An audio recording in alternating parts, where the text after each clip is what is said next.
आज रात डर का डेरा पर कुछ बहुत बुरा होने वाला है। आज की घटना उस रात की सबसे डरावनी सच्चाई है। हम आपको हर वो पल दिखाएंगे जब दहशत अपने चरम पर थी।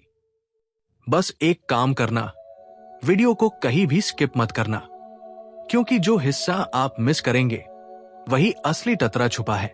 अब दरवाजे बंद कर लीजिए। नमस्कार श्रोताओं, मैं हूं आलोक और आप सुन रहे हैं रूहों की आहट, मेरे यानी आलोक के साथ। अब बस अपनी आंखें बंद कर लीजिए और कल्पना कीजिए कि आधी रात का समय है। आप अपने फ्लैट में अकेले हैं और अचानक कोई आपके फ्लैट का दरवाजा खटखटाता है। आप सोचते हैं कि इतनी रात में कौन आ सकता है। आप धीरे से उठकर दरवाजे के पास जाते हैं और पीप होल से झांक कर देखते हैं, लेकिन दरवाजे के पीछे कोई नहीं है। फिर भी कुछ तो है जिसकी मौजूदगी को आप गहराई से महसूस कर सकते हैं, और आपको लगता है कि वहां जरूर कोई है जो दरवाजा खुलने का इंतजार कर रहा है। आप एकटक ध्यान से देखने की कोशिश करते हैं। आपकी नजर अब भी सामने है और उसी पल एक सर्दी भरी हवा आपकी गर्दन के पास से गुजरती हुई शरीर में सिहरन पैदा कर देती है। आपको कुछ समझ नहीं आता कि अचानक क्या हुआ, और आपने घबराकर पीछे देखा, लेकिन पीछे कमरे में सिर्फ अंधेरा है। और उसी पल वो आवाज इतनी नजदीक से आती है कि आपका दिल बैठ जाता है। शरीर में एक झटका लगता है और मन में एक सवाल उठता है, क्या ये सिर्फ हमारा भ्रम है, या सच में कहीं कोई एक ऐसी दुनिया है जहां परछाइयां हमारी हर हरकत पर नजर रखती है। ऐसा अनुभव शायद कई लोगों के साथ हुआ होगा, लेकिन सभी इसे बता नहीं पाते। कई लोग विश्वास नहीं करते तो कुछ लोग इसका मजाक उड़ाते हैं। अगर कभी आपके साथ ऐसा हुआ है तो हमें जरूर बताइए। हमें अपना अनुभव मेल कीजिए। और आज की जो कहानी है वो भी कुछ ऐसी ही है जो हमारे ही एक श्रोता की आप बीती है। उन्होंने अपना नाम बताया नहीं है और ना ही वो जगह का नाम शेयर करना चाहते हैं। तो आइए हमेशा की तरह बिना देरी किए आज की कहानी शुरू करते हैं। कहानी उन्हीं की जुबानी। मेरा नाम सुनील है और मैं एक शव वाहन हियर्स वैन का ड्राइवर हूं। यह घटना मेरे साथ 2010 में हुई थी और उस समय तक शव वाहन चलाते हुए मुझे लगभग 6 या 7 साल हो चुके थे। इतने सालों में मैंने कई तरह के मृत शरीर और हादसे देखे थे। बार बार ये सब देखने की वजह से मेरा दिल पत्थर हो चुका था। इंसानों की आहें, उनका रोना और मृत्यु, इन सब बातों का मुझ पर अब कोई असर नहीं होता था। लेकिन उस रात मेरे साथ एक बेहद भयानक घटना हुई थी, और उसके बाद उन सब चीजों को देखने का मेरा पूरा नजरिया बदल गया था। वो अनुभव इतना भयानक था कि मैंने उसके बाद से रात में शव वाहन की ड्राइविंग सीट पर बैठना ही छोड़ दिया था। उस दिन शाम धुंधली थी। जैसे ही दिन की रोशनी बुझ गई, चारों तरफ एक अजीब सा सन्नाटा छा गया था। उस वक्त मैं जीवन ज्योति अस्पताल के बाहर अपनी वैन को पार्क कर उसी में बैठा था। दिन भर कोई ट्रिप नहीं थी, इसलिए मुझे थोड़ी नींद भी आने लगी थी। वक्त क्या हुआ था इतना याद नहीं, लेकिन रात के लगभग 7 या 8 बज रहे थे। मैंने मोबाइल निकालकर समय देखा और उसी पल मोबाइल पर एक नंबर चमक उठा। स्क्रीन पर किसी अनजाने नंबर से कॉल आ रही थी। मैंने वो कॉल रिसीव की और सामने से एक गंभीर आवाज सुनाई दी, सुनील, मैं डॉक्टर रमेश बोल रहा हूं, तुम तुरंत ऑफिस आ जाओ। मैं डॉक्टर की आवाज को पहचान गया। डॉक्टर रमेश अस्पताल के सीनियर डॉक्टर थे। उनका मैसेज मिलते ही मैंने एक पल की भी देर नहीं की। मैंने तुरंत वैन लॉक की और अस्पताल के अंदर डॉक्टर के ऑफिस चला गया। ऑफिस से बाहर आते ही डॉक्टर मेरे पास आ गए। उनके चेहरे पर थकान थी और माथे पर पसीने की बूंदें। उन्होंने धीमी आवाज में कहा, सुनील, एक जरूरी काम है, तुम्हें अभी इसी वक्त एक लाश को लेकर जाना होगा। मैं थोड़ा हैरान हो गया, क्योंकि आमतौर पर लाश ले जाने के लिए परिवार आता है और उस परिवार का कोई न कोई सदस्य हमारे साथ होता है। लेकिन डॉक्टर की बात सुनकर मैं समझ गया कि मामला कुछ सीरियस है। मैंने फिर बिना कोई दूसरा सवाल किए उनसे पूछा, सर, कहाँ जाना है? डॉक्टर साहब ने मेरे कंधे पर हाथ रखते हुए कहा, देखो, एक आदमी की अभी कुछ देर पहले हार्ट अटैक से मौत हो गई है। पोस्टमार्टम वगैरह सब हो चुका है, लेकिन उनका परिवार गरीब है, अस्पताल आने की हालत नहीं है, इसलिए लाश को तुम्हें ही पहुंचाना होगा। वो मेरे पहचान के लोग हैं, बाकी तुम्हें कोई झंझट नहीं होगा। इसकी सारी जिम्मेदारी मैं लेता हूं। मैंने कागज वगैरह सब तैयार कर रखे हैं, बस तुम्हें लेकर जाना है। उन्होंने मुझे कुछ कागज थमाए और साथ ही एक कागज का टुकड़ा भी दिया जिस पर कोई पता लिखा था। मैंने उसे पढ़ा और समझ गया कि वो जगह काफी दूर है। वो लगभग 3 घंटे की दूरी होगी। अब रात में अकेले इतनी दूरी तय करना मतलब थोड़ा डरावना था, खासकर तब जब तुम्हारे साथ कोई नहीं होता। और उस दिन तो मेरा हेल्पर भी मेरे साथ नहीं था। वो दोपहर को ही एक इमरजेंसी के लिए किसी और वैन के साथ चला गया था, इसलिए अब मुझे अकेले ही जाना था, मतलब उस लाश के साथ। मैं बिना देर किए मुर्दा घर की तरफ बढ़ा। कुछ पेपर दिखाकर मैंने वैन को मुर्दा घर के गेट के पास खड़ा किया। 2 वार्ड बॉय ने तुरंत ही आकर लाश को स्ट्रेचर पर रखकर उस शव वाहन पर लाद दिया। वो लाश किसी अधेड़ उम्र के आदमी की थी, लगभग 45 से 50 साल का होगा। चेहरा पीला और सख्त था। उन्होंने स्ट्रेचर को ठीक से लॉक किया और ऊपर से सफेद चादर डाल दी।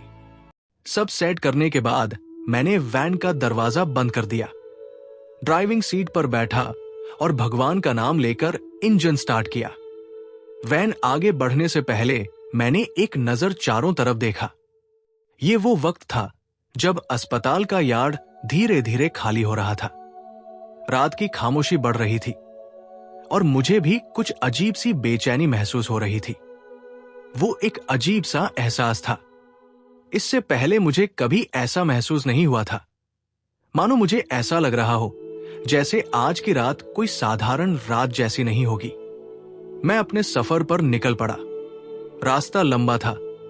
शहर के ट्रैफिक को पार करने के बाद शव वाहन जैसे ही हाईवे पर आई, मैंने गाड़ी की रफ्तार बढ़ा दी। चारों तरफ अंधेरा फैला हुआ था। रास्ते के किनारे सिर्फ पेड़ ही पेड़ दिखाई दे रहे थे। बीच बीच में दुकानों की कुछ झलकियां दिख रही थी। गाड़ी चलाते हुए अब करीबन आधा घंटा बीत चुका था। सब कुछ ठीक था। मैंने रेडियो ऑन किया और हल्की आवाज में गाना बजने लगा, तो मैं भी खुद को शांत रखने के लिए गाने के साथ साथ गुनगुनाने लगा। वैन के अंदर उस लाश की गंध और दवाइयों की मिलीजुली महक फैली हुई थी। ये गंध मेरे लिए नई नहीं थी, इसलिए मुझे कोई खास परेशानी नहीं हो रही थी। लेकिन अचानक एक अजीब बात हुई। मेरा सारा ध्यान सामने की ओर था और मैं उस वक्त लगभग 70 से 80 किमी की रफ्तार से गाड़ी चला रहा था। हेडलाइट की तेज रोशनी में सामने का रास्ता मुझे साफ दिख रहा था। अचानक मेरी नजर एक चीज पर पड़ी। मैंने देखा कि सड़क के बीचों बीच एक आदमी खड़ा है। ऐसा लगा जैसे वो कहीं से अचानक मेरे सामने आकर खड़ा हो गया हो, क्योंकि मैंने उसे पहले नहीं देखा था। और वो आदमी रास्ते में इस तरह खड़ा था कि उसे बचाकर निकलने की कोई जगह नहीं थी। उसे देखते ही मैंने जोर से ब्रेक लगाया। टायरों की एक चीख गूंज उठी और उस आवाज से रात की खामोशी टूट गई। मेरा पूरा शरीर झटका खाकर आगे की ओर झुक गया। उस पल मेरा दिल इतनी तेजी से धड़क रहा था कि लगा कि दिल अभी सीने से बाहर निकल आ जाएगा। घबराहट में मैंने अपनी आंखें बंद कर ली, ये सोचकर कि शायद वो आदमी गाड़ी के नीचे आ गया हो। कुछ सेकंड तक मैं वैसे ही बैठा रहा। कुछ देर बाद जब सब शांत हुआ तो मैंने अपने आप को समझाया और कांपते हाथों से गाड़ी का दरवाजा खोला। उस पल मेरे हाथ पांव ही नहीं बल्कि मेरा चेहरा तक कांप रहा था। मेरा शरीर पूरा डर से भरा हुआ था। मुझे पूरा यकीन था कि जरूर कोई भयानक हादसा हो गया है। लेकिन जब मैं गाड़ी से नीचे उतरा और मैंने सामने देखा तो मेरे रोंगटे खड़े हो गए, क्योंकि सामने कोई नहीं था। वो सड़क पूरी तरह खाली थी। हेडलाइट की रोशनी जहां तक जा रही थी वहां तक सब सुनसान था। कोई इंसान नहीं, कोई निशान तक नहीं। मैंने घबराकर गाड़ी के चारों तरफ देखा, नीचे झुक कर भी देखा, लेकिन कुछ नहीं था। मेरा दिमाग सुन्न हो गया। मैंने साफ साफ देखा था कि कोई आदमी गाड़ी के सामने था। उसका चेहरा, उसका हुलिया, सब आंखों में ताजा था। तो फिर वो गया कहाँ? क्या वो गायब हो गया था? या फिर मैंने कुछ गलत देखा? या वो मेरा वहम था? लेकिन इतनी बड़ी गलती कैसे हो सकती है? क्योंकि उस वक्त भी मैं पूरी तरह होश में था और अब भी। मैंने अपने मन को समझाने की पूरी कोशिश की। शायद सुबह से ऐसे ही बैठा था। हो सकता है कि शायद थकान की वजह से किसी पेड़ की परछाई या झोंके को मैंने इंसान समझ लिया होगा। ऐसा हो सकता है। मैं जाकर ड्राइविंग सीट पर वापस बैठ गया, पानी की बोतल निकाली और आधी बोतल एक ही सांस में पी गया। मैंने खुद को शांत किया, माथे का पसीना पोंछा और एक गहरी सांस ली, और फिर खुद को समझाया कि यह सब मेरा वहम था। लेकिन डर अब भी दिल में किसी कोने में छुपा हुआ था। मुझे नहीं पता था कि यह बस उस भयानक रात की शुरुआत थी या आगे और भी कुछ होने वाला था। मैंने वैन चालू की और आगे बढ़ा। इस बार मेरी नजरें सड़क पर टिकी थी, जैसे मैं दुनिया का सबसे चौकस ड्राइवर बन गया हूं। लेकिन कान अब भी वैन के पीछे की ओर लगे थे, जहां वो अधेड़ उम्र के आदमी की लाश रखी थी। पहले झटके से उबरकर मैंने फिर से रफ्तार पकड़ी, लेकिन एक अजीब सा डर दिल में घर कर गया था। मैं खुद को बार बार समझा रहा था कि मैंने जो कुछ देखा था वो सिर्फ मेरी आंखों का धोखा था। लेकिन दिल के अंदर कहीं गहराई में मेरा मन ये मानने को तैयार नहीं था, और मेरे दिमाग में बस एक ही बात चल रही थी कि मैंने जो देखा था वो कोई परछाई नहीं थी, वो एक कोई इंसान था। मैंने गाड़ी की स्पीड थोड़ी और कम कर दी, और अब मैं हर हल्की आवाज पर ध्यान दे रहा था। मैंने रेडियो तक बंद कर दिया ताकि कोई हल्की से हल्की आहट या कोई भी आवाज मुझसे छूट न जाए। रात की खामोशी अब और भारी लगने लगी थी। हेडलाइट की रोशनी के आगे मुझे कुछ भी दिख नहीं रहा था। ऐसा लग रहा था जैसे आगे अंधेरी दुनिया का रास्ता हो। रास्ते के दोनों तरफ के घने पेड़ जैसे अंधेरे की दीवार बनाकर खड़े थे, और उसके बाद करीबन 10 से 15 मिनट ऐसे ही बीत गए। उस बीच मैं धीरे धीरे उस घटना को मन से निकालने की कोशिश कर रहा था। सोच रहा था कि बस 2 घंटे और मैं पहुंच जाऊंगा, फिर लाश को उस परिवार को सौंप कर मैं वापस लौट जाऊंगा। उसी वक्त अचानक पीछे से एक तेज आवाज आई, जैसे कुछ बहुत भारी चीज जमीन पर गिर पड़ी हो। इतनी जोर से आवाज आई कि मेरा दिल उछल कर गले तक आ गया था। पहला ख्याल आया कि शायद स्ट्रेचर का लॉक खुल गया होगा और वो वैन के अंदर फर्श पर गिर गया होगा। कभी कभी झटके से ऐसा हो सकता है, लेकिन वो आवाज बहुत ही भारी और अजीब थी। मैंने देर नहीं की, गाड़ी को रास्ते के किनारे रोका, इंजन को चालू ही रखा और जल्दी से गाड़ी से उतर गया। मेरे माथे पर फिर से पसीना उभर आया। डर और बेचैनी दोनों ने मेरी हालत खराब कर दी थी। आसपास देखकर मैंने कांपते हाथों से वैन का पिछला दरवाजा खोला, अंदर झांका, और जो देखा उससे मेरा दिमाग घूम गया। अंदर सब कुछ बिल्कुल ठीक था। स्ट्रेचर अपनी जगह पर लॉक था और उस पर वही सफेद चादर से ढकी लाश पड़ी थी। कुछ भी वहां हिला नहीं था। मैंने हैरानी से चारों तरफ देखा, कोई गड़बड़ नहीं थी। तो फिर ये आवाज किस चीज की थी? मैं तो साफ सुन चुका था कि कोई भारी चीज गिरी थी, और वो आवाज भी मेरे पीछे से आई थी। मैंने झुककर स्ट्रेचर के पहिए और लॉकिंग सिस्टम को चेक किया, और वहां सब कुछ सही था। और तब मेरे मन में शक पैदा हुआ कि कहीं मेरा खुद का मन मुझे धोखा तो नहीं दे रहा। क्या ये सब मेरा वहम था? मैंने दरवाजा झट से बंद किया। खट की आवाज आई, मतलब लॉक ठीक से लग गया था। मैं ड्राइविंग सीट की तरफ बढ़ा, लेकिन जैसे ही मैं अंदर बैठने ही वाला था, फिर से एक आवाज आई, जैसे पीछे का दरवाजा दोबारा खुल गया हो। मैं तुरंत पलटा और जो देखा उससे मेरा खून जम गया। वो दरवाजा जो मैंने अभी अभी बंद किया था, वो अब पूरा खुला हुआ था। हवा में उसका पल्ला हल्का हल्का हिल रहा था। अब डर ने मुझे पूरी तरह जकड़ लिया था। अब ये कोई भ्रम नहीं था। मैं खुद दरवाजे को हिलते हुए देख सकता था और मैं अच्छे से जानता था कि वो दरवाजा भारी है और मैंने खुद उसे लॉक किया था। तो वो अपने आप कैसे खुल सकता है? मैं धीरे धीरे पीछे की ओर जाने के लिए अपने कदम बढ़ाने लगा। हर कदम के साथ दिल की धड़कन बढ़ती ही जा रही थी और तेज हो रही थी। ऐसा लग रहा था जैसे दिमाग में कोई बार बार हथौड़ा मार रहा हो। धन धन की आवाज से दिमाग फट रहा था। मैं दरवाजे के पास गया और अंदर झांका। अंदर का नजारा देखकर मेरी रीढ़ में एक ठंडी लहर दौड़ गई। लाश के ऊपर से सफेद चादर खिसककर नीचे वैन के फर्श पर गिर चुकी थी और उस लाश का पीला और सूझा हुआ चेहरा अब पूरी तरह खुल चुका था। लेकिन ये कैसे हो सकता है? जब मैंने दरवाजा पहली बार बंद किया था तब तो वो चादर लाश के ऊपर ठीक से पड़ी थी। फिर इन कुछ सेकंड्स में वो नीचे कैसे गिर सकती है?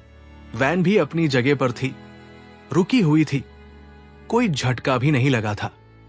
डरते डरते मैंने लाश के चेहरे की तरफ देखा और उसे देखते ही मेरी सांस थम गई। अपने 5 साल के करियर में मैंने सैकड़ों लाशें देखी थी। एक्सीडेंट में कुचले हुए चेहरे, पानी में सड़े हुए शरीर, आग में जले हुए डरावने चेहरे, लेकिन कभी किसी ने मुझे इतना अंदर तक डराया नहीं था। इस चेहरे में कुछ अलग था, कुछ अजीब था।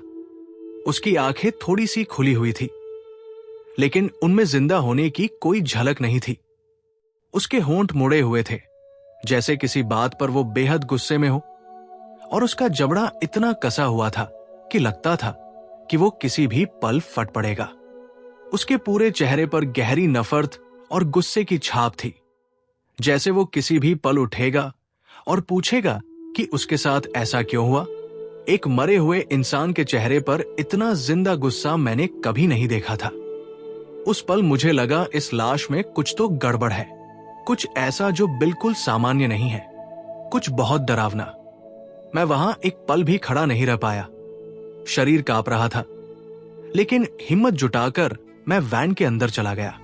फर्श पर पड़ी चादर उठाई और कांपते हाथों से उस लाश के चेहरे को ढक दिया। मैं नहीं चाहता था कि मैं उस खौफनाक चेहरे को एक पल के लिए भी और देखूं। चादर डालते ही मैं लगभग भागते हुए बाहर आ गया और पीछे का दरवाजा जोर से बंद कर दिया। इस बार सिर्फ बंद ही नहीं किया, हैंडल पकड़कर कई बार हिलाया ताकि पक्का हो जाए कि अब ये आसानी से खुलेगा नहीं। फिर मैं सीधा ड्राइवर की सीट पर जाकर बैठ गया। मेरा गला सूख गया था, दिल तेजी से धड़क रहा था। मुझे समझ आ गया था कि मैं किसी बहुत बुरी चीज के चक्कर में फंस गया हूं। इस लंबी सुनसान सड़क पर जो कुछ हो रहा था वो न तो कोई इत्तेफाक था, न ही मेरा वहम। मैंने आसपास कहीं भी ध्यान नहीं दिया, बस एक्सेलरेटर पर पैर रख दिया। शव वाहन गड़गड़ाहट के साथ आगे बढ़ी। मेरा अब बस एक ही मकसद था कि जितनी जल्दी हो सके इस जगह से निकल जाना है और उस लाश को उसकी मंजिल पर पहुंचाना है। लेकिन मुझे नहीं पता था कि असली डर तो अब शुरू होने वाला था। मैं स्टीयरिंग को कसकर पकड़े हुए आगे अंधेरे में देखता रहा। कानों में अब भी वो भारी धप-धप की आवाज गूंज रही थी और आंखों के सामने वही गुस्से से तना मरा चेहरा घूम रहा था। उस चेहरे को देखने के बाद मेरी हालत कैसी थी ये मैं आपको शब्दों में नहीं बता सकता। बस मेरा शरीर कांप रहा था, लेकिन दिमाग बहुत तेज चल रहा था। मैं जानता था कि अब यहां रुकना खतरे से खाली नहीं है। मुझे जितना जल्दी हो सके आगे बढ़ना ही होगा। मैंने गाड़ी की स्पीड लगभग दोगुनी कर दी और तब मुझे लगा जैसे कि आसपास का अंधेरा जिंदा हो गया हो।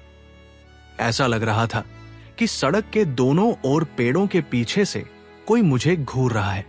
मैंने स्टीयरिंग इतनी कसकर पकड़ी थी कि उंगलियों में दर्द होने लगा था। एक ही ख्याल था कि गाड़ी किसी भी हाल में रुकनी नहीं चाहिए। जो भी हो जाए मुझे बस चलते रहना है। करीब 10 से 15 मिनट लगातार चलने के बाद मैं एक मोड़ पर पहुंचा। वहां से एक रास्ता दाईं तरफ गांव की तरफ जा रहा था और तब मुझे याद आया, यही वो शॉर्टकट था जिसके बारे में मैं सोच रहा था। उस रास्ते से जाऊं तो आधा पौना घंटा आसानी से बच जाएगा। पर दिक्कत यह थी कि वो रास्ता पूरी तरह सुनसान था। दिन में भी वहां शायद ही कोई जाता होगा और रात में तो वो जैसे मौत का इलाका हो। न कोई घर, न दुकान, बस मीलों तक जंगल और दूर दूर तक फैले खेत थे। एक पल के लिए मैं झिझक गया और सोचने लगा कि इस हालत में क्या उस सुनसान रास्ते पर जाना सही होगा या फिर लंबा लेकिन जाना पहचाना रास्ता लेना चाहिए। दिमाग मुझे कह रहा था कि पुराने रास्ते पर रहो, वही सुरक्षित है। पर दिल में एक डर भी था कि जितना जल्दी हो सके इस लाश से पीछा छुड़ा लेना बेहतर होगा। और समय बचाने की लालच में मैंने एक निर्णय लिया। मैंने भगवान का नाम लिया और दाईं और मुड़कर शव वाहन उस अंधेरी सुनसान सड़क पर चढ़ा दी। जैसे ही मैं अंदर गया, लगा जैसे किसी दूसरी दुनिया में आ गया हूं। पक्की सड़क खत्म होकर अब उबड़ खाबड़ कच्चा रास्ता शुरू हो गया था। दोनों तरफ बड़े बड़े पेड़ ऐसे झुके हुए थे, लगता था जैसे मैं किसी अंधेरे सुरंग से गुजर रहा हूं। चांद की रोशनी पत्तों के पार नहीं जा पा रही थी। वहां सिर्फ हेडलाइट की रोशनी थी और वही मेरा सहारा थी। करीब 10 से 15 मिनट और बीत गए। मैं गाड़ी धीरे और संभाल कर चला रहा था। चारों तरफ ऐसा सन्नाटा था कि इंजन की आवाज के अलावा वहां कुछ भी सुनाई नहीं दे रहा था। अचानक फिर वही आवाज आई। इस बार कुछ अलग थी। वैन के पीछे जहां लाश रखी थी, वहां से लगातार मुझे ठक की आवाज आ रही थी, जैसे कोई लोहे की रॉड या भारी चीज से जमीन पर बार बार मार रहा हो। वो आवाज सुनकर मेरा दिल बैठ गया। डर पूरे शरीर में फैल गया। पसीने छूटने लगे। पीछे तो सिर्फ वो लाश थी, तो फिर ये आवाज कौन कर रहा है? अब मुझसे रहा नहीं गया। मैंने गाड़ी सड़क के एक किनारे रोक दी। इंजन चालू था और मैं ड्राइविंग सीट के पास वाली उस छोटी सी खिड़की या कैबिनेट से पीछे झांक कर देखने लगा, जहां से वैन का पिछला हिस्सा दिखता है। अंदर हल्का अंधेरा था, लेकिन जितना दिख रहा था सब कुछ ठीक ठाक लग रहा था। सफेद चादर में लिपटा वो शव स्ट्रेचर पर बिल्कुल स्थिर पड़ा था और वहां कोई हरकत नहीं थी। तो फिर ये आवाज कहां से आ रही थी? मैंने ध्यान से सुनने की कोशिश की, लेकिन जैसे ही गाड़ी रोकी, आवाज बंद हो गई। फिर से गहरा सन्नाटा फैल गया। मेरे गले से एक सूखी सी आवाज निकली। गला सूखने लगा था। समझ नहीं आ रहा था कि मैं क्या करूं।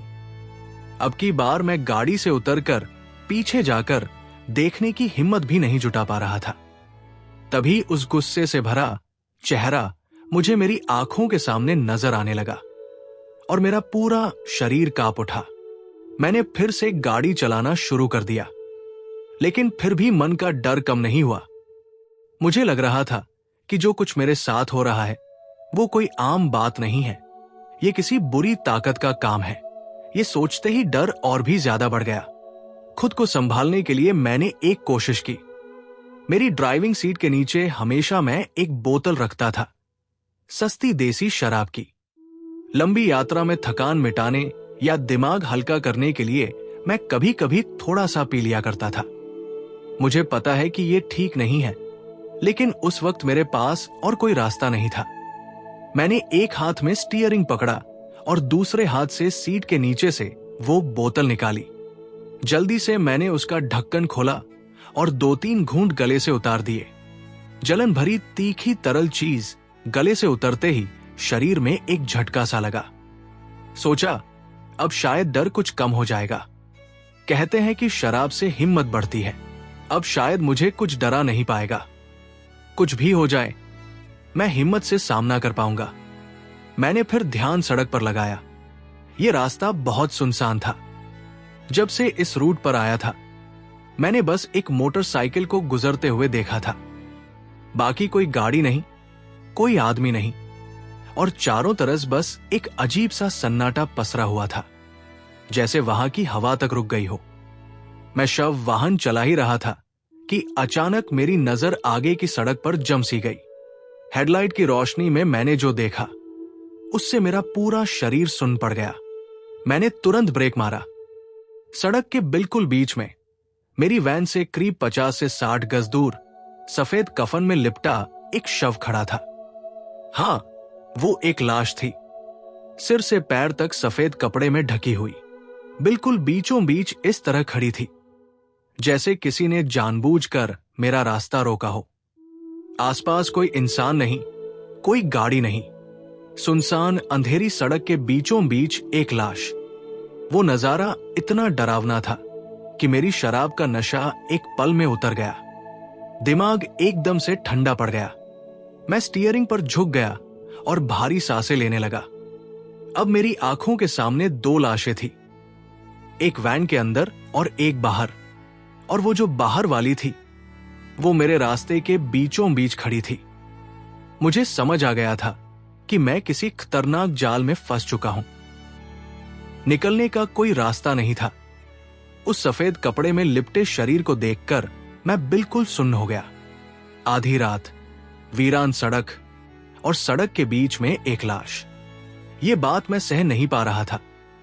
इस पेशे में आने के बाद मैंने पुराने ड्राइवर से कई कहानियां सुनी थी, कई खौफ से भरे किस्से और रात को सड़क पर होने वाली अजीब और डरावनी घटनाओं की बातें सुनी थी। तब मैं हंसकर उन्हें टाल देता था।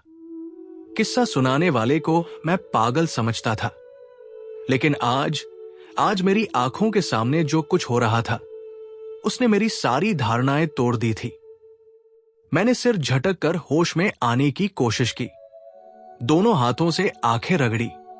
मेरा मन सच और वहम के बीच फंसा हुआ था। पर नहीं, मैंने जितनी बार भी देखा वो लाश वही थी और हेडलाइट की रोशनी में वो साफ दिखाई दे रही थी। सफेद कफन के कपड़े में लिपटी, सड़क के बीचों बीच, बिल्कुल शांत और स्थिर। अब डर ने पूरे शरीर पर कब्जा कर लिया था। मैं साफ महसूस कर रहा था कि वहां कुछ बहुत बुरा होने वाला है। यह कोई सिर्फ लाश नहीं है, कोई जाल है, कोई छलावा है, या फिर शायद कोई डाकू गिरोह जो लाश का नाटक कर रहा हो ताकि मैं रुक जाऊं और वो मुझ पर हमला कर दे। फिर दिमाग में वही ख्याल लौट आया, नहीं, ये इंसानों का काम नहीं है, इसके पीछे कुछ और है, कोई अंधेरा या कोई बुरी चीज। किसी भी पल कुछ भी भयानक हो सकता है। और उस पल मेरे अंदर की आवाज चीखने लगी, सुनील, भाग जा यहां से, अभी भाग जा, नहीं तो मर जाएगा। मैं डर से जड़ हो चुका था, लेकिन मैं ये भी जानता था कि मुझे अपना सिर ठंडा और शांत रखना पड़ेगा। अगर मैं यही रुका तो मैं मर जाऊंगा। मैंने गाड़ी फिर से गियर में डाली और एक्सेलरेटर पूरा दबा दिया। शव वाहन एक जोर का आवाज करते हुए आगे बढ़ी। अब दिमाग में एक ही बात चल रही थी, कुछ भी हो, मैं रुकूंगा नहीं। सामने जो भी है उस चीज के ऊपर से गाड़ी निकाल दूंगा। अगर वो कोई इंसान है या कोई डाकू होगा तो डर के मारे अपने आप हट जाएगा, और अगर नहीं हटा तो जो होना है होगा। मुझे उससे कोई फर्क नहीं पड़ता। वो सड़क बहुत चौड़ी नहीं थी और वो लाश जैसी दिखने वाली चीज सड़क के बीचों बीच थी। उसे बचाकर निकलना नामुमकिन था। वैन की स्पीड बढ़ती ही जा रही थी। मेरी नजरें उसी सफेद कपड़े पर जमी थी। दिल की धड़कनें इतनी तेज थी कि लगता था कि पसलियां फट जाएंगी। जैसे जैसे गाड़ी करीब पहुंची, वो शरीर जरा भी हिला नहीं। मेरी रीढ़ में ठंडी लहर दौड़ गई। मैंने अपनी आंखें बंद कर ली और अगले ही पल टायरों के नीचे किसी चीज के दबने की भारी धप जैसी आवाज आई। मेरा पूरा शरीर कांप गया और तभी मेरे कानों में एक दिल दहला देने वाली चीख गूंज उठी। वो चीख इतनी तेज और डरावनी थी कि लगा मेरे कान के पर्दे फट जाएंगे। पर सबसे डरावनी बात यह थी कि वो चीख वैन के बाहर से नहीं बल्कि अंदर से आई थी, मेरे पीछे की ओर से, जहां वो अधेड़ उम्र के आदमी की लाश पड़ी थी। मुझे ऐसा लगा जैसे मैंने किसी जिंदा इंसान के ऊपर गाड़ी चला दी हो और उसकी दर्द भरी चीख मेरे वैन के अंदर गूंज रही हो। मेरे दिमाग ने काम करना जैसे बंद कर दिया था। मेरे हाथ पांव अब जोर जोर से कांप रहे थे, लेकिन फिर भी मैंने एक्सेलरेटर से अपना पैर नहीं हटाया। मुझे पता था कि अगर मैं रुका तो शायद मैं बच नहीं पाऊंगा। मैं आसपास देखे बिना सिर्फ सामने देखते हुए गाड़ी चलाने लगा। मैंने वैन को एक पल के लिए भी नहीं रोका। अब मुझे लगने लगा था कि जैसे मैं नर्क के रास्ते पर गाड़ी चला रहा हूं। थोड़ी दूर जाने के बाद मैंने साइड मिरर की तरफ देखा और मैंने पीछे का नजारा देखने की कोशिश की, लेकिन हेडलाइट की रोशनी पीछे तक पहुंच नहीं रही थी। जहां तक नजर जा सकती थी सिर्फ गहरा काला अंधेरा था। उस सफेद कपड़े में लिपटा शरीर जैसा वहां कुछ भी नहीं था। ऐसा लग रहा था जैसे पीछे की सड़क को अंधेरे ने निगल लिया हो। मेरा पूरा शरीर पसीने में भीग गया। मैं बड़ी सांसें ले रहा था और मेरे कानों में अब भी वो भयानक चीख गूंज रही थी। मेरे दिमाग में बस एक ही बात चल रही थी कि कुछ भी हो, मुझे ये सड़क पार करनी है। मुझे लोकल एरिया तक पहुंचना है। मैंने गाड़ी की रफ्तार और बढ़ा दी और उस टूटी फूटी सड़क पर वैन उछलती हुई चली जा रही थी, लेकिन मुझे इस बात की कोई परवाह नहीं थी। मेरी आंखें सिर्फ सामने की अंधेरी सड़क पर थी और मेरा ध्यान बार बार पीछे उस ठंडी शांत जगह पर जा रहा था जहां मेरे साथ वो भयानक लाश थी। पता नहीं क्यों, पर मेरा मन ये कह रहा था कि ये रात अभी भी खत्म नहीं हुई है। मेरी हर सांस में डर और आतंक था और उस वक्त मैं बस एक ही काम कर रहा था कि पूरी ताकत से एक्सेलरेटर दबाकर वैन को आगे ले जा रहा था। अब शायद मैं अपनी मंजिल से सिर्फ 30 से 35 मिनट दूर था। यह शॉर्टकट का रास्ता लगभग खत्म होने वाला था और कुछ दूर आगे जाने पर शायद मैं मेन सड़क पर निकल जाऊंगा और यह श्रापित रास्ता खत्म हो जाएगा। और यही सोचकर मुझे थोड़ी हिम्मत मिली, लेकिन मेरी यह सोच गलत थी। रात की सबसे डरावनी और सिहरन पैदा करने वाली घटना अब भी बाकी थी। मैं अपने आप को एक झूठी तसल्ली देते हुए गाड़ी चला रहा था कि अचानक वैन की छत पर जोर से आवाज आने लगी। वो आवाज ऐसी थी जैसे कुछ लोग छत पर कूद रहे हों। धमधम की आवाज थी और उस भारी आवाज से पूरी वैन कांप रही थी। मुझे लगा शायद वो छत टूटकर मेरे सिर पर गिर जाएगी। और जैसे ही मुझे ये आवाज सुनाई दी, मेरे अंदर के डर ने हद पार कर दी। मेरे उस डर को शब्दों में बयान करना नामुमकिन है। मेरी सारी हिम्मत अब एक पल में टूट चुकी थी। सारा शरीर पसीने से तरबतर हो गया था और तेजी से कांप रहा था। मैंने स्टीयरिंग पकड़कर सीधे बैठने की कोशिश की। मुझमें अब हिम्मत नहीं थी कि मैं गाड़ी रोककर देखूं कि छत पर कौन है। मैं डर के मारे उस आवाज से अपना ध्यान हटाने की कोशिश करने लगा, लेकिन अब माहौल इतना डरावना हो गया था कि मेरा ध्यान दूसरी तरफ ले जाना नामुमकिन था। छत पर हो रही वो हरकत मेरे दिमाग पर चोट कर रही थी। तभी मुझे लगा कि जैसे मुझे अपने बाई साइड की खिड़की के पास अंधेरे में एक धुंधली सी शक्ल दिखाई दी हो। एक पल के लिए ऐसा लगा जैसे दो बड़ी बड़ी आंखें और एक अजीब सी शक्ल उस आईने के पास उभर आई हो।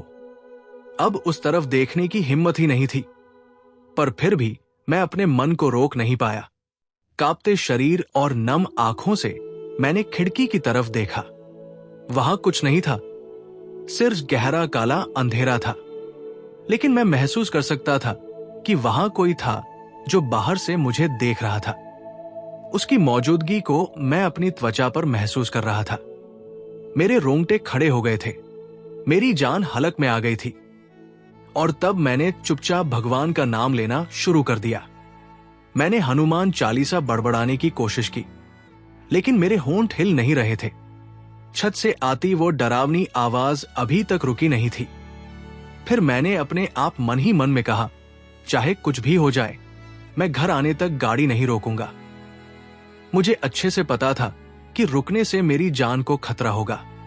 ये बुरी चीज मुझे रोकने के लिए सब कुछ कर रही है।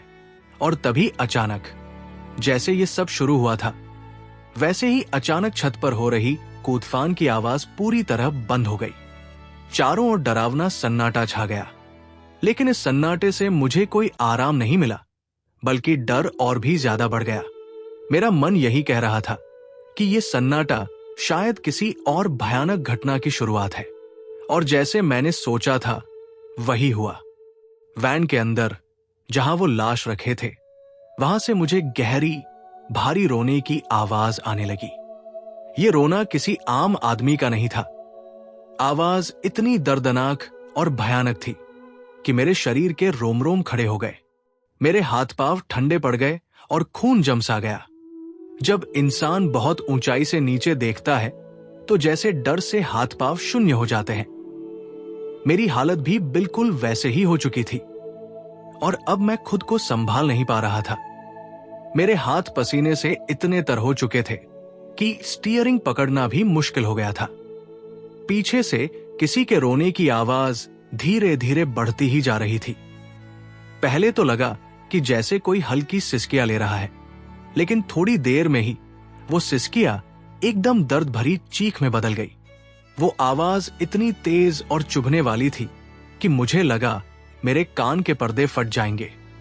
घबराहट में मैंने दोनों हाथों से अपने कान बंद करने की कोशिश की और फिर गाड़ी हिलते ही स्टीयरिंग को फिर से संभाला। और तब मुझे उस चीख के बीच एक भारी गहरी आवाज सुनाई दी। ऐसा लगा जैसे कोई सीधा मेरे कान के पास आकर बोल रहा हो, तूने मेरे ऊपर से गाड़ी चलाई, क्या तुझे ये लगता है कि तू आज जिंदा घर पहुंच पाएगा? हंसी, और ये सुनते ही मेरा दिमाग सुन पड़ गया। सांस रुक सी गई। मैं अपने कानों पर भरोसा नहीं कर पा रहा था। और तब मैं सोचने लगा, क्या वो जो सड़क में बीच में खड़ा था वो सच में लाश थी? और ये सोचते ही मेरे शरीर का हर हिस्सा ठंडा पड़ गया। डर से मैं जड़ हो गया और मुझे लगने लगा कि शायद आज मेरा आखिरी दिन है। वो भूतिया चीज मुझे मारने वाली है। और ये सोचते सोचते मेरी सांस घुटने लगी। तभी मुझे सामने मेन रोड की रोशनी नजर आने लगी। मतलब बस कुछ ही दूरी बाकी थी। लेकिन मेरे अंदर के डर ने मुझे ऐसे जकड़ रखा था कि मुझे लगा जैसे वो थोड़ी सी दूरी मैं कभी पार ही नहीं कर पाऊंगा। ऐसा महसूस हो रहा था कि मेरी वैन पर किसी ने बहुत भारी बोझ डाल दिया हो। पूरा एक्सेलरेटर दबाने के बाद भी मेरी गाड़ी आगे नहीं बढ़ रही थी, बल्कि धीरे धीरे उसकी रफ्तार और कम होती जा रही थी। मैं समझ गया कि कोई बुरी ताकत मुझे रोकने की कोशिश कर रही है। उस आवाज के बाद मैं लगभग बेजान सा हो गया था। मेरे दिमाग ने काम करना तक बंद कर दिया था। मैं बस किसी मशीन की तरह स्टीयरिंग पकड़े बैठा था और पैर से मैंने एक्सेलरेटर दबा रखा था। मेरी वैन किसी अदृश्य ताकत से लड़ते हुए आगे बढ़ रही थी और शायद मैं अब मरने वाला था। लेकिन जब मैं लाश के घर से करीब 10 से 15 मिनट की दूरी पर आ गया, तभी अचानक सब कुछ शांत हो गया। न वहां रोने की आवाज थी, न कोई हलचल थी। पूरा माहौल एकदम से सन्नाटे में बदल गया। वहां इतनी खामोशी थी कि मुझे अपने दिल के धड़कन तक साफ सुनाई दे रहे थे। ये अचानक आई चुप्पी मुझे और भी डरावनी लगने लगी। मैं जानता था कुछ तो होने वाला है। तभी अचानक धड़म की आवाज आई, जैसे कुछ भारी चीज गिर गई हो। वो आवाज वैन के अंदर से आई थी। मेरा दिल एकदम से उछल पड़ा। क्या वो लाश स्ट्रेचर से गिर गई थी? मैंने डरते हुए गाड़ी की रफ्तार धीमी की और सीट के पास लगे छोटे कांच से पीछे झांका। और मैंने जो देखा उसे देख मेरे रोंगटे खड़े हो गए। वो स्ट्रेचर खाली था और वो सफेद कपड़े में लिपटी लाश अब वैन की लंबी साइड पर बैठी थी, ऐसे जैसे वो कोई जिंदा इंसान बैठा हो। उसका चेहरा ढका हुआ था, लेकिन उससे भी डरावनी चीज वो स्ट्रेचर की हालत थी। वो पूरी तरह मुड़ा हुआ था, जैसे किसी ने गुस्से में पकड़कर उसे तोड़ दिया हो। और उस पल मेरे शरीर की सोचने की ताकत खत्म हो चुकी थी। स्टीयरिंग बार बार हाथ से छूट रहे थे। अब मैं बस भगवान का नाम लिए जा रहा था। डर इतना ज्यादा था कि आंखों से आंसू बह रहे थे। मैं बस भगवान से प्रार्थना किए जा रहा था कि किसी भी तरह उस लाश को मैं घर पहुंचा दूं और मैं बच जाऊं। मैंने अपना ध्यान हटाया और आखिरकार कांपते हुए आधी बेहोशी की हालत में मैं उस पते पर पहुंच गया। मेरे सामने एक पुराना मिट्टी का घर था। चारों तरफ अंधेरा और सन्नाटा। घर के बाहर तब कोई नहीं था। मैंने गाड़ी रोकी और मोबाइल निकाला और अस्पताल से मिले उस नंबर पर कॉल किया। पहली ही रिंग पर एक लड़के ने फोन उठाया। Hello hello. उसकी आवाज सुनकर ही मुझे लगा कि वो दुख में है, और तब मैंने कहा, मैं शव वाहन से बोल रहा हूं। मैं आपके घर के सामने पहुंच गया हूं। और तब वो बोला, हां, क्या आप आ गए हैं? हम भी बाहर आ रहे हैं। मैंने फिर कहा, जल्दी आइए, जल्दी बाहर आ जाइए। और इतना कहकर मैंने कॉल काट दी। अब मैं एक पल भी उस वैन के साथ नहीं रुक सकता था। मैंने दरवाजा खोला और तुरंत बाहर निकल आया। थोड़ा दूर, करीब 10 से 12 कदम जाकर मैं खड़ा हो गया। उस गाड़ी के पास रहना भी मुझे मुश्किल लग रहा था। मैं घर की तरफ देख रहा था, इस उम्मीद में कि कोई बाहर आ जाएगा। तभी पता नहीं क्यों इस बार फिर से मेरा ध्यान उस वैन की तरफ चला गया, और वहां देखते ही मेरा दिल जैसे रुक सा गया। जहां पर कुछ देर पहले मैं बैठा था, वहां अब कोई और बैठा था। जैसे पूरी तरह काले रंग की परछाई जैसा वो कोई इंसान हो। उसका कोई चेहरा नहीं था, बस एक काला आकार था, एक काली परछाई थी, और वो सीधा सामने देख रहा था, बिना किसी हरकत के। मैं लगभग 10 कदम दूर था, लेकिन डर से अब मेरा दम घुटने लगा था। मैंने चीखना चाहा, पर मेरी आवाज गले में ही अटक गई, और तभी किसी ने मेरे कंधे पर हाथ रखा। उस स्पर्श के साथ ही मेरा पूरा डर एक चीख के साथ बाहर निकला। मैंने जोर से कहा, हे भगवान। और ये कहते हुए मैंने पलट कर देखा कि मेरे पीछे एक जवान लड़का खड़ा है। शायद ये वही लड़का था जिसे मैंने थोड़ी देर पहले कॉल किया था। मेरे डर से भरी चीख सुनकर वो काफी हैरान होकर मुझे देखने लगा। उसके चेहरे पर हैरानी और सवाल दोनों साफ नजर आ रहे थे। और इसी बीच उस घर से एक और उम्रदराज आदमी बाहर आ गया। और तब मुझे लड़के ने पूछा, आपको क्या हुआ? आप अचानक ऐसे क्यों चिल्लाए? मैंने हड़बड़ाते हुए कांपती आवाज में जवाब दिया, अरे, आपने तो मुझे डरा ही दिया था।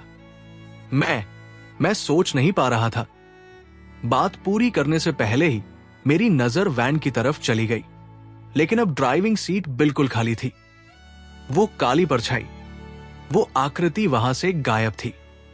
और फिर मैंने उससे कोई बात नहीं की। समझ गया कि अगर मैं उन्हें कुछ बताऊंगा तो वो मुझे पागल समझेंगे। मैंने जल्दी से उस आदमी और उस लड़के की मदद से उस लाश को नीचे उतारा। लेकिन जब मैंने वैन का पिछला दरवाजा खोला तो मैं एक बार फिर से दंग रह गया। लाश उस मुड़ी स्ट्रेचर पर नहीं, बल्कि बिल्कुल नए और साफ सुथरे स्ट्रेचर पर थी, ठीक वैसे जैसे अस्पताल से उठाई थी। और तब मुझे लगा कि अच्छा हुआ कि मैंने इन्हें कुछ कहा नहीं तो ये सच में मुझे पागल समझ लेते। फिर मैंने किराए के पैसे लिए और बिना एक पल रुके वहां से आगे निकल गया। फर्क बस इतना था कि इस बार मैंने उस शॉर्टकट वाले श्रापित रास्ते की जगह लंबा लेकिन जाना पहचाना रास्ता चुना। पर फिर भी पूरे रास्ते भर मेरा शरीर कांपता रहा। मेरी आंखों के सामने बार बार वही मरा हुआ चेहरा उभर रहा था, वो सफेद कफन में लिपटी हुई आकृति जो सड़क के बीच में खड़ी थी, और ड्राइविंग सीट पर बैठी वो काली परछाई। उस रात के बाद कई महीनों तक मैं शव वाहन नहीं चला पाया, लेकिन पेट पालने के लिए आखिरकार मुझे फिर से उसी पेशे में लौटना पड़ा। लेकिन उसके बाद फिर मैंने रात में कभी अकेले शव वाहन नहीं चलाई, खास करके दूर दराज के रास्तों पर। मेरा शरीर अभी भी कांप रहा था, लेकिन मैंने शव वाहन को किसी तरह मेन रोड पर मोड़ दिया। कच्चा श्रापित रास्ता पीछे छूट चुका था। चारों तरफ बिजली की रोशनी थी और दूर से वाहनों की हल्की आवाजें आ रही थी। यह सब मुझे सुरक्षा का एक झूठा एहसास दे रहा था, क्योंकि मेरा दिमाग जानता था कि खतरा अभी टला नहीं है। मैं जितनी जल्दी हो सके अस्पताल पहुंचना चाहता था, लेकिन मेरी रफ्तार धीमी ही रही। उस मुड़े हुए स्ट्रेचर और सीट पर बैठी काली परछाई ने मेरे दिमाग पर गहरे घाव कर दिए थे। मैंने बार बार पीछे साइड मिरर में देखने की हिम्मत नहीं की, बस आंखें सामने गड़ाए स्टीयरिंग कसकर पकड़े रहा। तभी एक अजीब सी महक मेरे नाक में आई। ये कोई सड़ी हुई या दवाइयों की महक नहीं थी, बल्कि एक तीखी, मिट्टी और जली हुई लकड़ी जैसी गंध थी, बिल्कुल वैसी जैसी श्मशान घाट में होती है। ये महक धीरे धीरे तेज होती गई, जैसे कि कोई मेरे ठीक पीछे खड़ा हो। मेरा गला सूख गया। मैंने डरते डरते रियर व्यू मिरर, पीछे देखने वाला शीशा में झांका। हेडलाइट्स की रोशनी में पीछे की सीट खाली थी, लेकिन वहां एक अजीब सा धुआं हवा में तैर रहा था। वो धुआं पतला और काले ग्रे रंग का था, जो शव वाहन के पिछले हिस्से से आगे ड्राइवर की सीट की तरफ बढ़ रहा था। ऐसा लग रहा था जैसे किसी ने अंधेरे में सूखी पत्तियां जलाई हों। मुझे लगा जैसे अब मैं भाग नहीं पाऊंगा। ये बुरी शक्ति मेरे साथ ही है और ये मुझसे अब दूर नहीं जाने वाली। तभी एक फुसफुसाहट मेरे कान में सुनाई दी। ये इतनी धीमी थी कि मैं ठीक से समझ नहीं पाया, लेकिन उसमें एक भयंकर ठंडक और नफरत भरी थी। आवाज हिंदी या मेरी जाने पहचानी भाषा में नहीं थी, बल्कि किसी पुरानी भूली हुई बोली जैसी लग रही थी। यहां से कोई नहीं जाएगा, या शायद मेरे दिमाग ने ये शब्द खुद से गढ़े थे। लेकिन उस आवाज के बाद वैन का तापमान अचानक तेजी से गिर गया। मेरे चेहरे पर एक ठंडी लहर महसूस हुई, जैसे किसी ने ठंडे पानी की बूंदें मेरे ऊपर छिड़क दी हो। मैंने एक्सेलरेटर और जोर से दबाया। वैन की स्पीड 90 के पार चली गई। मेरा ध्यान अब सड़क पर नहीं, बल्कि मेरे ठीक बगल की खिड़की पर था। मुझे याद आया, जब मैं शॉर्टकट पर था तो मुझे खिड़की के पास धुंधली शक्ल दिखी थी। अब मेरा दिल जोर से कहने लगा कि वो फिर से वही है। मैंने हिम्मत जुटाकर बाईं ओर देखा। वहां कोई नहीं था, सिर्फ रात का अंधेरा और सड़क किनारे के गुजरते हुए पेड़ थे। लेकिन जैसे ही मैंने वापस सामने देखा, उसी पल एक काली लंबी उंगली ने शीशे पर एक गहरी लकीर खींच दी। वो इतनी तेज और अचानक हुई कि मैं चीख पड़ा और अनियंत्रित होकर स्टीयरिंग को दाईं तरफ मोड़ दिया। वैन झटके के साथ सड़क के किनारे रेलिंग से टकराई। जोरदार चोट की आवाज आई और वैन हिचकोले खाकर बीच सड़क पर रुक गई। मेरे सिर में तेज दर्द उठा। मुझे लगा कि मेरा बायां हाथ टूट गया है। सब कुछ शांत हो गया। इंजन बंद हो चुका था। चारों तरफ फिर से वही डरावना सन्नाटा छा गया। लेकिन अब मैं अकेला नहीं था। मैंने देखा कि जहां उस काली उंगली ने शीशे पर निशान बनाया था, वहां शीशे पर एक लंबी टेढ़ी दरार पड़ चुकी थी, और उस दरार के ठीक ऊपर बाहर की ओर छोटी छोटी लाल बूंदें टपक रही थी। खून या कुछ और? तभी मुझे पीछे से एक आवाज आई। वो रोने की नहीं थी, बल्कि एक धीमी सांसों जैसी आवाज थी जो नजदीक से आ रही थी। मुझे ठंड लग रही है, सुनील।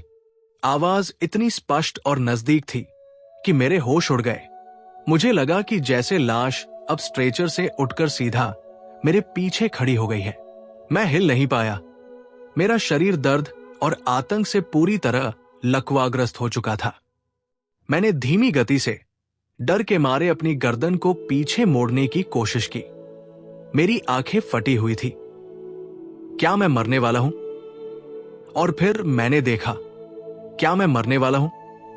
मेरे गले में सांस अटक गई थी। मैंने धीमी गति से डर के मारे अपनी गर्दन को पीछे मोड़ने की कोशिश की। मेरी आंखें फटी हुई थी। और फिर मैंने देखा, पीछे की सीट पर कोई नहीं था, लेकिन मेरे सिर के ठीक ऊपर वैन की छत से चिपका हुआ वो अधेड़ उम्र का आदमी था, जिसकी लाश मैं लेकर जा रहा था।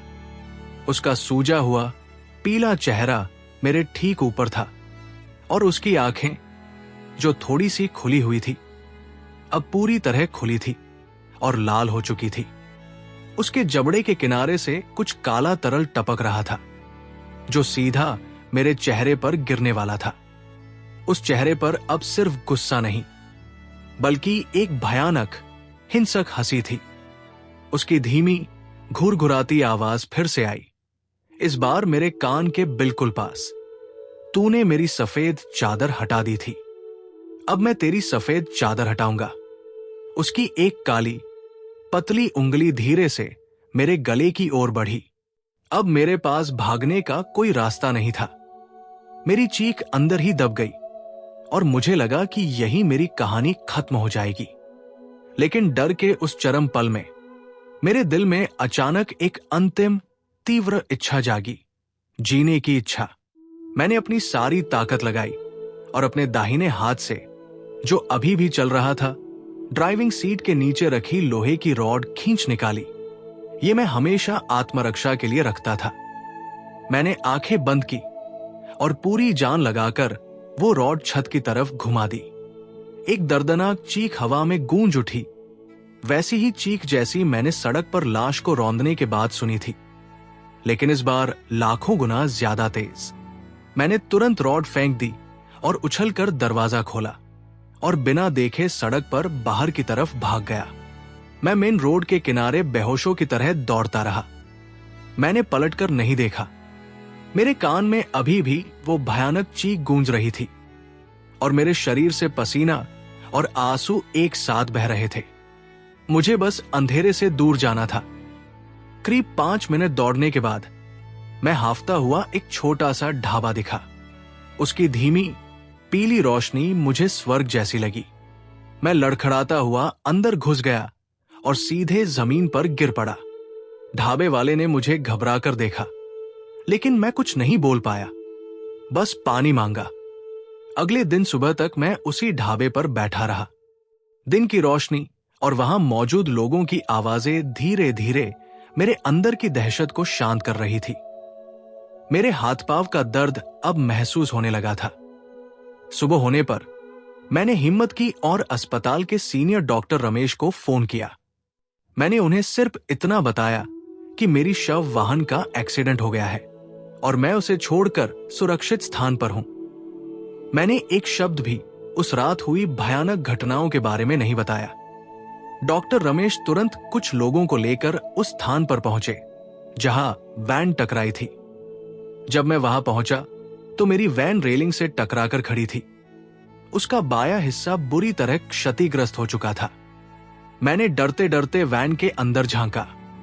वैन के अंदर हर चीज अपनी जगह पर थी। स्ट्रेचर सीधा अपनी जगह पर लॉक था। फर्श पर कोई काला तरल नहीं था। वो रॉड जो मैंने फेंकी थी वो भी सीट के नीचे ही पड़ी थी। यहां तक कि मेरे शीशे पर पड़ी टेढ़ी दरार भी गायब थी। बस एक हल्का सा खरोंच का निशान था जहां वैन रेलिंग से टकराई थी। सब कुछ सामान्य था, मानो उस पूरी रात की भयानक घटनाएं सिर्फ मेरे दिमाग में हुई हों। लेकिन फिर मेरी नजर छत की अंदरूनी परत पर गई जहां मैंने रॉड मारी थी। वहां छत पर पेंट के ऊपर एक गहरी ताजी खरोंच का निशान था जो किसी नुकीली चीज से बनाया गया था, और उसके ठीक नीचे एक छोटी भूरी बूंद जम चुकी थी जो सूखे हुए खून जैसी दिख रही थी। मैंने तुरंत अपनी नजरें हटा ली। मैं जानता था कि मैंने जो कुछ भी देखा और सहा वो सच था। डॉक्टर रमेश ने मुझे कुछ दिन की छुट्टी दी और एक्सीडेंट को थकान का नतीजा बताया। उस घटना के बाद मैंने शव वाहन चलाना हमेशा के लिए छोड़ दिया। मैंने अपना पेशा बदलकर दिन में चलने वाली डिलीवरी वैन का ड्राइवर बन गया। मुझे आज भी रात के सुनसान रास्ते और अंधेरी परछाइयां डराती है। मेरे कानों में कभी कभी वो भयानक चीख और गहरी फुसफुसाहट गूंज जाती है, यहां से कोई नहीं जाएगा। मुझे नहीं पता कि वो बुरी ताकत कौन थी या वो लाश आखिर क्या चाहती थी, लेकिन उस रात ने मुझे ये सिखा दिया कि इस दुनिया में ऐसी चीजें हैं जिन्हें विज्ञान या तर्क से समझा नहीं जा सकता। और जब भी मैं रात में अकेला होता हूं तो मैं हमेशा अपनी खिड़कियां देखता हूं, यह सुनिश्चित करने के लिए कि कहीं कोई काली पतली उंगली शीशे पर अगली दरार तो नहीं खींच रही।